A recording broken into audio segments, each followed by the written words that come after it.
Today's topic is a regulation of gene expression. Means genes which are expressed in the form of either proteins or the RNA. कुछ jeans जो है proteins बनाते हैं but कुछ jeans जो हैं वो सिर्फ RNA की फॉर्मेशन करती हैं. Gene is a part of DNA which is present in the nucleus of our each cell. तो हमारी जो DNA है जिसमें जीन्स प्रेजेंट हैं वो जीन्स क्या करेंगी, ट्रांसक्राइब करेंगी इनटू मैसेंजर RNA और फिर ट्रांसलेट करेंगी into the protein. Some of the genes which are known protein coding genes, they transcribe into transfer RNA, ribosomal RNA और other types of RNA. तो ये दो तरह की जीन्स होती हैं जो प्रोटीन्स बनाती हैं और जो RNA बनाती हैं. तो जो जीन एक्सप्रेस करती हैं in the form of proteins और in the form of other molecules like RNA, तो इन जीन के एक्सप्रेशन को हम कैसे रेगुलेट करें. Definition of gene expression: the process by which information from a gene is used in the formation of the functional gene product that may be protein or may be RNA. तो हमारे सभी sales में हर तरह की jeans होती हैं but सिर्फ कुछ ही जीन्स होती हैं जो हर सेल में कुछ जीन्स जो हैं वो एक स्पेसिफिक सेल में कुछ स्पेसिफिक जीन्स ही एक्सप्रेस होती हैं, किसी दूसरे सेल में कुछ अलग तरह की जीन्स एक्सप्रेस होती हैं. तो इस तरह से जीन रेगुलेशन जो है वो सेल डिफरेंशिएशन में हेल्प करता है. होता कैसे है ये? Classification of genes on the basis of their expression. तो दो तरह की जीन्स होती हैं हमारे पास. एक होती है constitutive, second is constitutive of the house keeping jeans.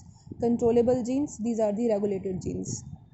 Means constitutive genes वो होंगी which are expressed continuously without any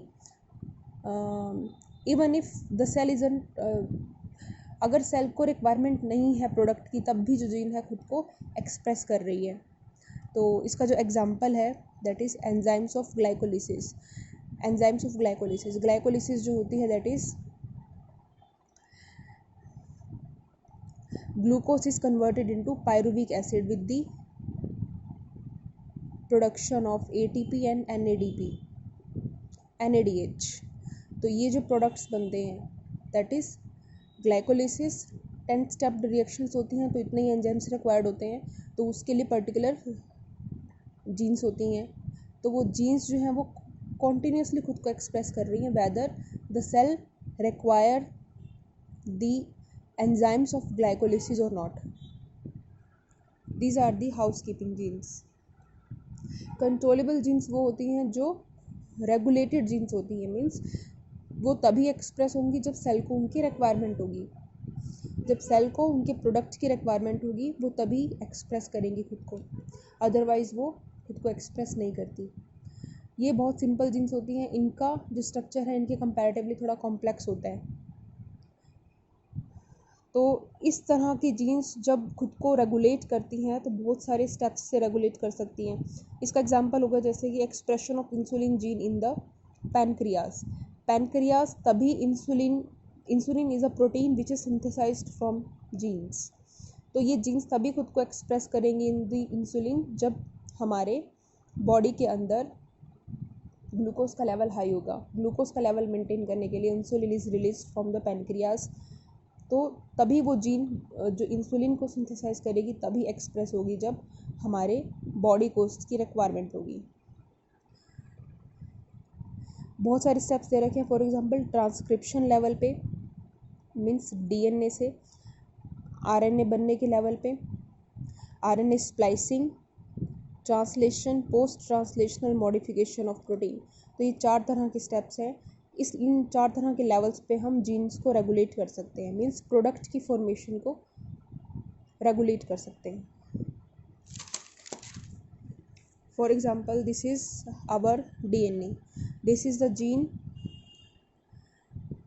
it is transcribed into this primary transcript heterogeneous messenger RNA. इसमें इंट्रोन्स भी होंगे एक्सोन्स के साथ साथ. These are the exons and this is intron. इनकी splicing होगी. RNA स्प्लाइसिंग का मतलब RNA प्रोसेसिंग का मतलब RNA स्प्लाइसिंग. यहाँ से इंट्रॉन्स का रिमूवल होगा और ये एक्सॉन्स आपस में अटैच्ड हो जाएंगे. This is mature messenger RNA after the removal of introns from the primary transcript. अब this whole process occurs in the nucleus.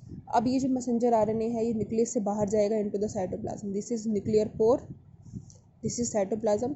Messenger RNA बाहर आकर के यहाँ पर इसकी कैपिंग भी होगी, टेलिंग भी होगी, स्प्लाइसिंग भी होगी. तो all this come under RNA processing.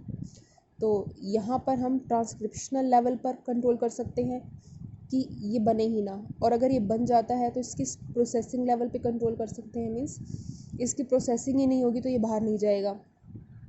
अगर इसकी प्रोसेसिंग हो जाती है ये बाहर आ जाएगा न्यूक्लियस से साइटोप्लाज्म में.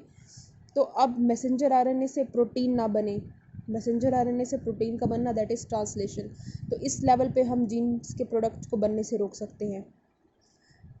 और अगर प्रोटीन बन जाती है तो post translational modification of protein, मतलब अब हम इस प्रोटीन को मॉडिफाई कर देंगे ताकि ये अपने एक्चुअल फॉर्म में ना आए. तो ये 4 लेवल पे हम जीन्स को रेगुलेट कर सकते हैं, जीन्स को उनके प्रोडक्ट बनने से रोक सकते हैं. Regulation of gene expression is of 2 types: negative regulation, positive regulation, negative regulation. Positive regulation means अगर जीन का जो एक्सप्रेशन है वो एनहेंस होता है, इंक्रीज हो रहा है, मतलब ज़्यादा से ज़्यादा जीन अपना प्रोडक्ट बना रही है, that is called positive regulation of gene. इसमें जो हमारे जो रेगुलेटरी एलिमेंट्स हैं वो होंगे एनहेंसर्स. अगर ये रेगुलेटरी एलिमेंट्स जीन के एक्सप्रेशन को और ज़्यादा इंक्रीज कर रहे हैं then this is called enhancer, activator और पॉजिटिव रेगुलेटर.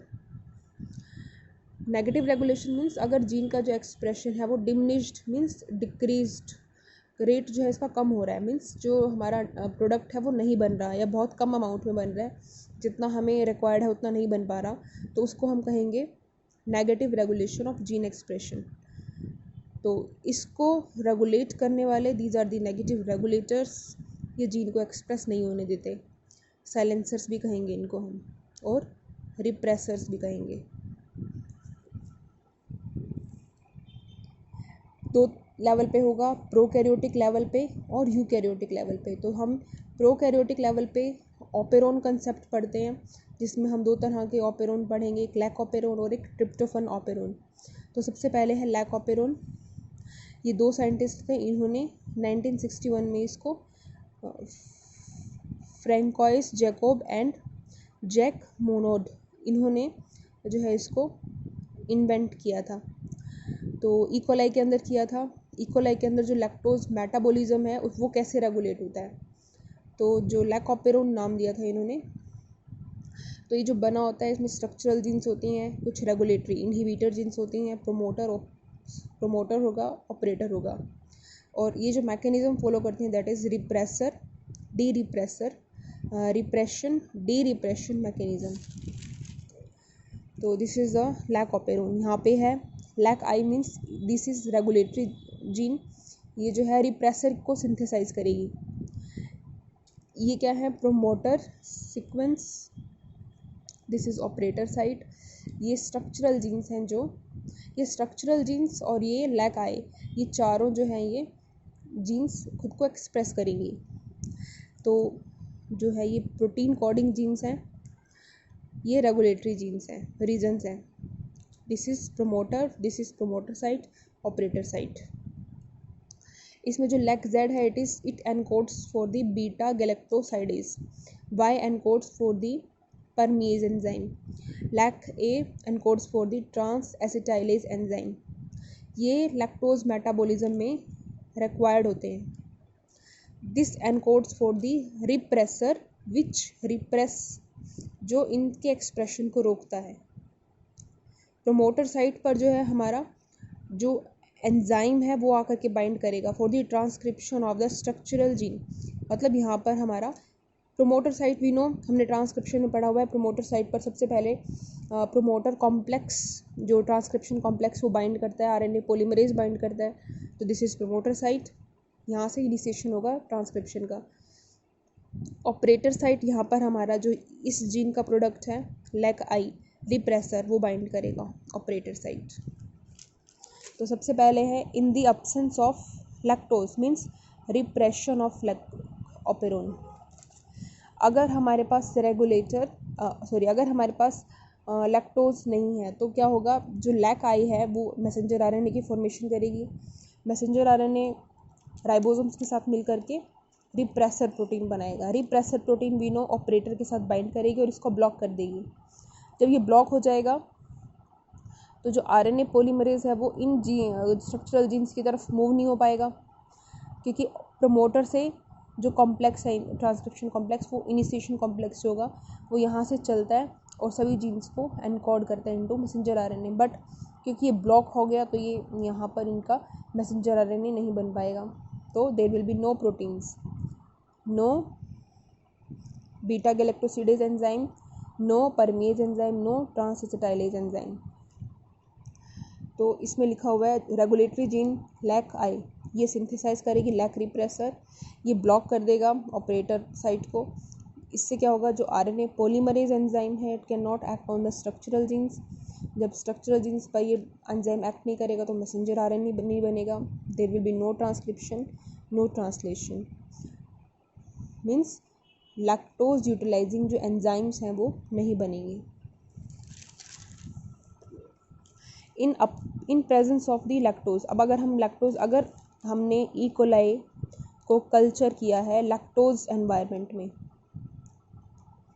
तो इसमें जो जीन है इसको यूटिलाइज करने वाले जीन्स जो हैं वो अब रेगुलेट, अगर लैक्टोज नहीं है तो वो जीन्स ऑटोमेटिकली जो है वो एक्सप्रेस नहीं करेंगी, रेगुलेट नेगेटिव रेगुलेशन होगा उनका। और अगर लैक्टोज आ जाएगा फिर क्या होगा, अब ये लैक्टोज क्या करेगा, ये लैक आई का जो प्रोडक्ट है मैसेंजर आरएनए, ये राइबोसोम्स के साथ मिल करके रिप्रेसर बनाएगा। लैक्टोज इस रिप्रेसर को के साथ बाइंड करके इसमें कुछ कन्फर्मेशनल चेंजेस ले आएगा, जिसकी वजह से ये जो है ये ऑपरेटर के साथ बाइंड नहीं कर पाएगा और ये ऑपरेटर को ब्लॉक कर देगा। अब ब्लॉक करने के बाद आरएनए पॉलीमरेज ये इसके साथ इसको ब्लॉक नहीं कर पाएगा, तो ये जो आरएनए पॉलीमरेज है ये मूव ऑन करेगा to the structural genes lac Y, lac Z, lac Y, lac A. तो ये 3 तरह के मैसेंजर आरएनएज बनेंगे और ये 3 तरह की एंजाइम्स बनेंगी जो लैक्टोज को यूटिलाइज करेगी। अब क्योंकि हमारे पास कल्चर में लैक्टोज है तो लैक्टोज की प्रेजेंस में जो इसको यूटिलाइज करने वाली जीन्स हैं वो एक्सप्रेस होना शुरू हो जाएंगी। बट इसकी अब्सेंस में जो है वो, इसकी प्रेजेंस में हम कहेंगे डी रिप्रेशन, क्योंकि अब रिप्रेशन नहीं हुआ, अब ये एक्सप्रेस होने लग गई जीन्स। जब कल्चर में लैक्टोज नहीं होगा तो उसको हम कहेंगे repression of lac operon, means lac operon अभी जो है वर्क नहीं कर रहा, because there will be no any translation of the structural genes. This is all about the lac operon. Tryptophan operon ये भी हम इकोलाई में स्टडी करते हैं, तो ये इस तरह से this is a tryptophan operon, regulatory gene, promoter, operator. तो यहाँ पे वहाँ 3 तरह की जीन्स थी, यहाँ पे 5 तरह की जीन्स होंगी। Tryptophan A B C D E सभी मैसेंजर आरएनए बनाएंगी और प्रोटीन्स बनाएंगी। ये जो प्रोटीन्स होंगे A B C D E, these are the enzymes जो क्या करते हैं, ये जो सबस्ट्रेट है इसको ट्रिप्टोफन में कोरिस्मेट जो है ये सबस्ट्रेट होता है। 5 स्टेप्ड रिएक्शन होगी जिसमें 5 तरह के एंजाइम्स चाहिए होंगे। लास्ट में जो हमारा प्रोडक्ट बनेगा दैट इज ट्रिप्टोफन। ट्रिप्टोफन तभी बनेगा जब ये एंजाइम्स बनेंगे। फॉर एग्जांपल अब ट्रिप्टोफन बन रहा है तो हमारे पास ये एंजाइम्स बन रहे हैं, अगर ये वर्किंग कंडीशन में है तो ट्रिप्टोफन है। अगर ट्रिप्टोफन ज़्यादा हो जाएगा तो वो खुद के ही एक्सप्रेशन को रेगुलेट करेगा। कैसे करेगा, फॉर एग्जांपल अगर वो ट्रिप्टोफन ज़्यादा हो जाएगा, this is regulatory gene, inactive repressor ये एनकोड करेगी। इनएक्टिव रिप्रेसर जो है ये ऑपेरोन ये जो है ऑपरेटर साइट पर बाइंड नहीं कर पाएगा, और ये जो प्रमोटर है ये यहाँ से ट्रांसक्रिप्शन कॉम्प्लेक्स मूव करेगा to the structural genes, messenger RNA बनेंगे और प्रोटीन्स एंजाइम्स बनेंगी। ट्रिप्टोफन सिंथेसाइज होगा। जब एक पर्टिकुलर क्वांटिटी में सिंथेसाइज हो जाएगा तब क्या होगा,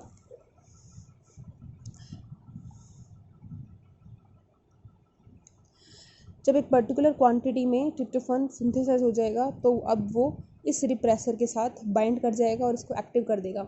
अब जब ये रिप्रेसर एक्टिव हो जाएगा तो ये ऑपरेटर साइट को बाइंड करेगा, इसको ब्लॉक कर देगा।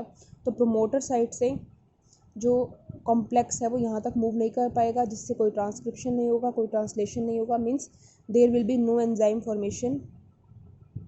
जब एंजाइम्स नहीं बनेंगे तो कोरिस्मेट से ट्रिप्टोफन नहीं बनेगा। तो ये खुद ही अपने सिंथेसिस को रेगुलेट करता है। तो this is the tryptophan operon.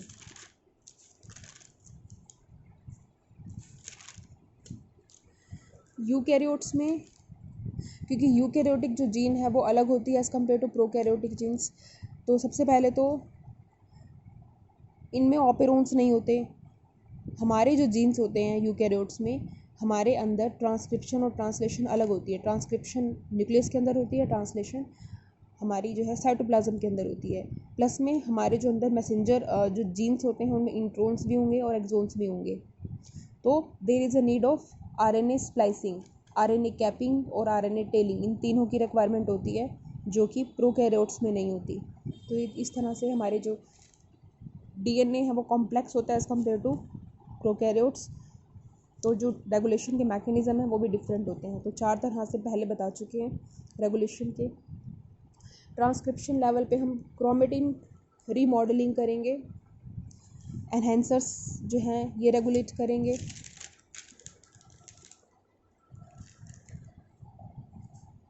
Regulation at post transcriptional level, जैसे by alternative messenger RNA splicing, splicing को हम चेंज कर देंगे, या फिर बाय मैसेंजर आरएनए एडिटिंग, इस मैसेंजर आरएनए को ही एडिट कर देंगे।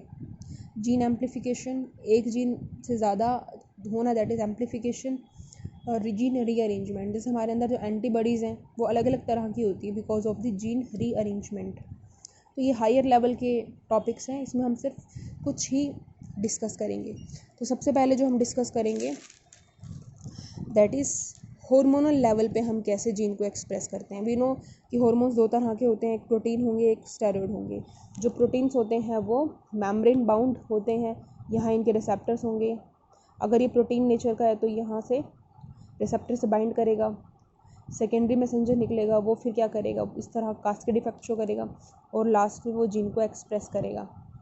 बट जो स्टेरॉइड होते हैं वो हमारे सेल के अंदर जाएंगे, अंदर साइटोप्लाज्म में रिसेप्टर होंगे और अंदर न्यूक्लियस के पास जाकर के जीन को रेगुलेट करते हैं।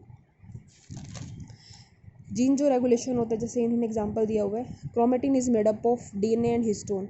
हिस्टोन प्रोटीन्स होती हैं, डीएनए न्यूक्लिक एसिड होगा। क्रोमेटिन भी 2 तरह के होंगे, हाईली कंडेंस्ड और less condensed. Highly condensed are heterochromatin, less condensed are the euchromatin. ये ट्रांसक्राइब नहीं होते, लेस एक्टिव होते हैं एज कम्पेयर टू यूकैरियोट।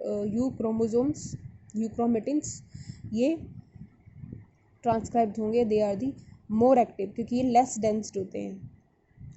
तो इसमें क्या होगा, अगर ये यूक्रोमेटिन है तो हिस्टोन जो है वो उसका एसिटाइलेशन हो जाएगा। मीन्स ये जो हिस्टोन प्रोटीन्स है जो डीएनए के साथ बाइंड करती है, ये it will be acetylated by the enzyme acetylase and it is deacetylated by the enzyme deacetylase. तो हम इसका एसिटाइलेशन करेंगे। एसिटाइलेशन करने से क्या होगा, there is a recruitment of the remodelling complex. एक कॉम्प्लेक्स होता है प्रोटीन का, वो यहाँ इसके पास आकर के अटैच्ड हो जाएगा। जैसे ही अटैच्ड होगा वैसे ही डीएनए के अंदर कुछ कॉन्फर्मेशनल चेंजेस आएंगे and there will be exposure of the binding sites. अब डीएनए के ऊपर जो साइट्स हैं, जैसे कि promoter site, this is the binding site, तो ये एक्सपोज हो जाएंगी और हमारा जो आरएनए पॉलीमरेज है वो साइट को बाइंड करेगा और ट्रांसक्रिप्शन स्टार्ट कर देगा, इससे जो है जीन एक्सप्रेस होना शुरू हो जाएगी। अगर यही हिस्टोन प्रोटीन्स डी एसिटाइलेशन हो जाएगा इसका, तो रिक्रूटमेंट कॉम्प्लेक्स नहीं आएगा, कॉन्फर्मेशनल चेंजेस नहीं आएंगे, there will be no exposure of the binding sites, no binding of the RNA polymerase, no transcription. So this is the gene regulation. This is the model of the gene regulation in eukaryotes.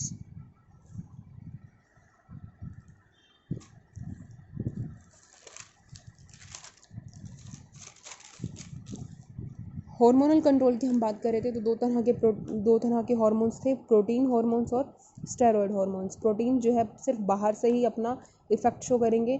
Steroid अंदर जा कर के receptor के साथ bind करेंगे और फिर nucleus receptor complex बना करके न्यूक्लियस के अंदर जाएंगे, वहाँ पे डीएनए के साथ बाइंड करेंगे।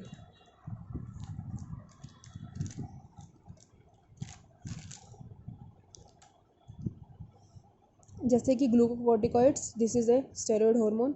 ये क्या करेगा, ये हमारे सेल के अंदर जाएगा।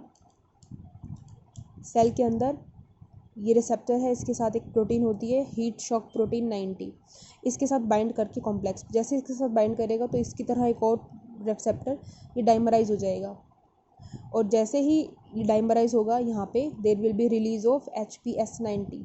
HPS90 जैसे रिलीज होगा वैसे ही जो पर्टिकुलर जीन है वो खुद को एक्सप्रेस करेगा।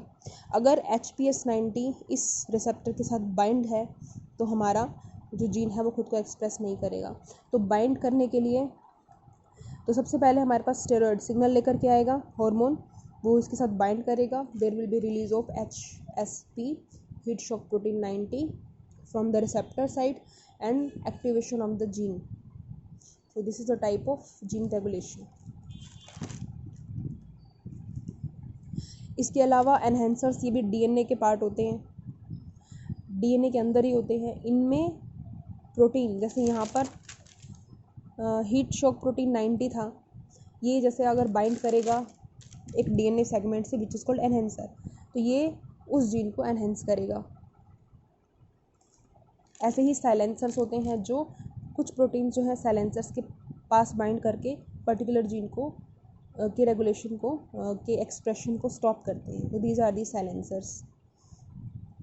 एम्प्लीफिकेशन, एक जीन एक से ज़्यादा खुद को रेप्लिकेशन करके एक से ज़्यादा खुद को एम्पलीफाई करती है, दैट इज़ जीन एम्प्लीफिकेशन।